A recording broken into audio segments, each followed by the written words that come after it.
It's wedding seasons, my loves. Let's get you dressed, dress code appropriate in an affordable way. Welcome to What Are We Wearing to Spring and Summer Weddings in 2022. When choosing outfits to put together this video, I went to one store and one store only, and that, my loves, is legit. The reason I went to them is simply because I feel like they can always give something to wear. They cover both appropriate dresses and a little bit sexier dresses. They also cover various colors. They don't necessarily have one color palette and that's what they are going with. They really do cover all their bases in terms of lengths. They are becoming more and more size inclusive, with some of their dresses now going up to sizes 14 and 16. But most importantly, they have eventually, after years of asking, decided to launch sort of like an online store under the Edgar's Fashion umbrella. But at least it's something, and we are still able to buy some of their pieces online. The first thing you have to do when you get invited to a wedding is check out the invitation for a dress code and then start planning accordingly. If you want to be super prepared, look at the venue when it's going to take place, the time that it's happening throughout the day, and especially if it's a themed wedding, you definitely don't want to be the odd one out. So do make sure to look out for that. So what dress codes can you have? You have formal, black tie, semi-formal, casual, destination wedding, and all of these require very different dress codes. So let's get started. Let's talk black tie weddings or formal weddings. So these weddings are usually held in the evening, and for women a floor-length gown is most appropriate, but recently it has been acceptable to wear like mid-length or cocktail or tiered dresses, as long as the material, the cut or the embellishment of the dress is formal. If you are really feeling extra cool, you can always do a formal pantsuit or a women's tuxedo. I am really loving this dress for a black tie wedding. I think that the length of it is pretty perfect, especially as we move into warmer weather. You don't necessarily want to be wearing a full gown if it's not totally necessary. So this kind of mid-length, you can really get away with it. And I really like this detailing here at the top. I think it just takes the material to the very next level. It goes to all the way in the back, and the best thing about this dress, and most of the dresses that I'm going to show you, is that it's only 180 rand. For hair, I'll probably do like a very nice updo for this look, just to kind of show off the back, and then I'll probably style it with some very cute shoes. I have these white ones from Legit also that kind of has this clear heel, and I think it would be the perfect fit for it. Let's see. I think this is super cute, but you can totally just have fun with the shoes when you have an outfit like this, to just kind of take it to the next level, but also make it a little bit more fun and add a little bit of personality into the look. Now, if you have a date for a black tie wedding, the appropriate outfit for them is a tuxedo. So they can just wear a vest with it, dark colored tuxedo with a bow tie or tie. Moving into formal weddings, the attire for women is pretty much the same. So mid-length, floor-length, cocktail dresses in just a formal material. But for men, this is where they can leave the tuxedo and just opt for a dark suit with a white shirt underneath and a tie. For a formal wedding, I've chosen this one. I really love the color of this dress, and I also feel like the material makes it look a lot more expensive than it is. I really love the way that it cinches the waist. It gives great figure to the body without being too revealing. This cut, I think, is absolutely stunning, and also takes it a little bit more formal than a normal spaghetti strap would probably do. For shoes, I think a pretty black heel would be absolutely perfect for this dress. I think that this is a formal dress that you can also be absolutely comfortable in, and it can also take you from both a day to a night event. What are we wearing if the dress code is semi-formal? So a semi-formal wedding is more of a dressy, casual event. What you wear will mostly depend on the time and the venue of the wedding. If the wedding is in the evening, you'll probably want to do like dark, formal colors.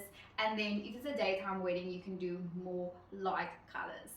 You can wear dresses in cocktail length, and this is also where the maxi dresses come out to play.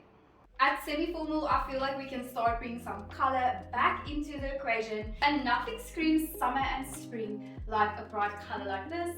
Again, I really love the detailing over here. I feel like it is super sexy. And because this is such a bold color, the shoe that I will normally pick for this is just like a kind of neutral pink shoe. Nothing too extravagant, nothing that's going to stand out too much, because we do want to keep our eyes on the dress. Never made a neutral shoe that I didn't love. Again, if you have a date to accompany you on a semi-formal wedding, they can just put on a pair of grey trousers and a dress shirt, and they also have the option of adding a tie if they want to. If you are liking this video so far and you've gotten a few ideas on what to wear to your next wedding, please like this video, consider subscribing to my page, and let's go on to the next dress code. Moving into beach and destination weddings, these really involve dressing with comfort in mind. Cotton and linen is going to be your ideal fabric choice for beach and destination weddings. Here we have sundresses, we have maxi dresses, and if dresses aren't your thing, just do a dressy top with some linen pants. Name a better beach wedding outfit. I'll wait.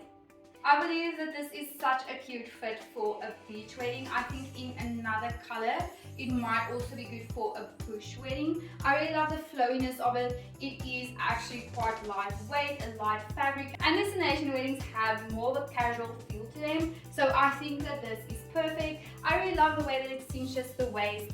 Since it's a long dress, I really love this kind of detail, just to have it be a little bit more spicy, you know, without you needing to worry about the bra situation. So we love that. Again, because it is destination wedding, you're either going to be walking on the beach or you might actually be walking in the bush, and heels might not be your best choice. So for that, I would actually go with a really good pair of sandals. So these are some espadrilles, but I don't think that you can be as comfortable as sneakers though. So also not flip-flops. So a really cute, fancy looking sandal I think would be perfect with a fit like this. Again, this is very fitting for a beach wedding. I personally don't know if I'll wear this on a bush wedding. I think I'll probably look for more of like a neutral color palette for that, but is that just me? Am I just trying to like fit in with the bush simply because this one fits in with the beach? I don't know. But the one thing I do know about beach weddings is that they usually tend to be a little bit windy. So I'm thinking hair up into a claw clip or into a bun with some few little curly strands hanging out would actually be perfect for it, because you don't want to have your hair blowing all over your face, going into your lip gloss. We don't want that. What is your date gonna wear? Again, here we are looking at light fabric. They can always wear a linen button-down shirt with a pair of pants, or even shorts if the wedding and the venue calls for it. Prints usually also works for men, but just be careful to not be too loud. You do want to give the attention to a couple whose wedding day it is. Next up, we have casual weddings. Casual weddings is the most laid back of all weddings, but this doesn't mean that you can show up in jeans and a t-shirt. Casual weddings usually happen in like the morning or daytime or early in the afternoon. So yeah, you can think of light colored fabrics and soft fabrics, and florals work really great with these. In terms of what to wear, a sundress or casual cocktail dress would be perfect. Casual weddings is where the floral prints come out to play. I really love this dress. I think that the sleeves gives it a little bit of edge, but I also really love the length of it. You can really dance the night away without really being worried of it riding up the entire time. I really love the color palette of this. It is just screaming spring and summer. And if you don't end up wearing this to the wedding because the dress code might be a little bit more formal or is more of an evening event, I think this is also the perfect fit for a bridal shower. For shoes, we can either go with our trusted nudes or bring back the white. I thought that the white looked cutest, so that is what I paired with this. For this, you can really keep like long, natural, like wavy curls. I think would be perfect for a dress like this. Your date can be looking at a collared button-down shirt with a pair of pants. Aside from all that, you also get themed weddings like rustic weddings, fairy tale weddings, color-coded weddings. And for these type of weddings, you can go to my trusted source, Pinterest, to figure out exactly what to wear for these type of weddings. While we've gone through some beautiful outfits and telling you exactly what you have to wear, let's quickly touch on what not to wear. So we know the basic is to not wear white. We want to have the bride have her big and special day and be the center of attention. Unless it's a white themed wedding, then that's an exception to the rule, obviously. Also, what we are not going to be wearing is jeans, hats, or non-collared shirts. Another thing you would want to avoid is anything that's too short or too revealing that will constantly have you putting down on your dress. This is just going to make you feel uncomfortable. The guests are going to be uncomfortable. You will just not be able to enjoy the wedding. So just stay clear from that. Save yourself from that entire fiasco. Avoid looking wrinkled. Take a few minutes to just steam and iron your clothes before the wedding. That literally just takes a few minutes, but it makes the world of difference. And last but not least, don't try to overdress or underdress and make yourself like stand out. The goal is for you to compliment the couple on their wedding day. So please remember to keep that in mind and follow the dress code accordingly. If you're finding content like this helpful, please consider subscribing to my channel, liking this video, and showing some love in the comments, and I'll see you on the next one.